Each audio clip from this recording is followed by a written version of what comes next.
This residency look is about creating a halo smoky eye. That's my wow look. It's perfect for parties, fashion shoot.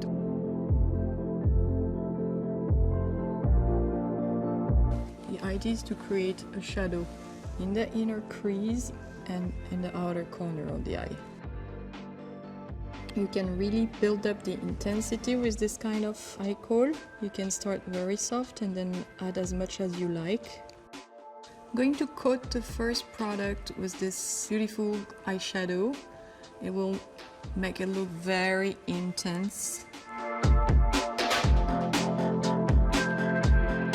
I'm gonna add the sparkling Phyto-Khol star just in the center to keep this halo light.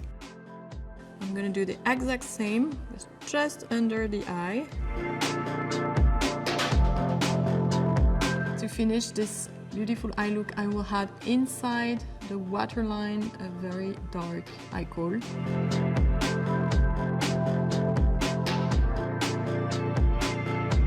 What's very nice with this kind of comb is that you can grab all the baby lashes in the beginning of the eye and also the small ones at the end of the lash line. For this editorial look, I'm gonna add a bit more coverage because with a very intense eye look, it's always better to have a perfect skin.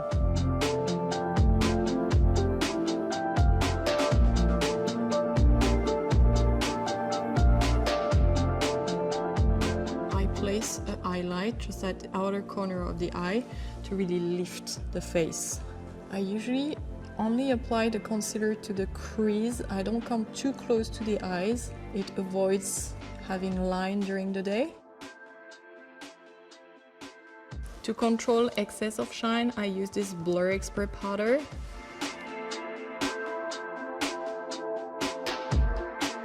I always place the contour under the cheekbone and higher on the forehead.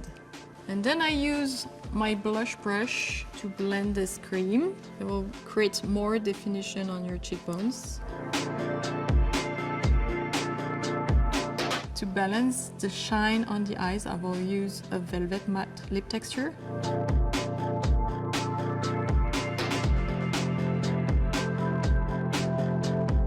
I also add a bit of the nude lip liner. I think it does match perfectly with this lipstick. I like to set my makeup with the powder also when I'm done with all the look. And I also like to add on top of the lips to really set the makeup look.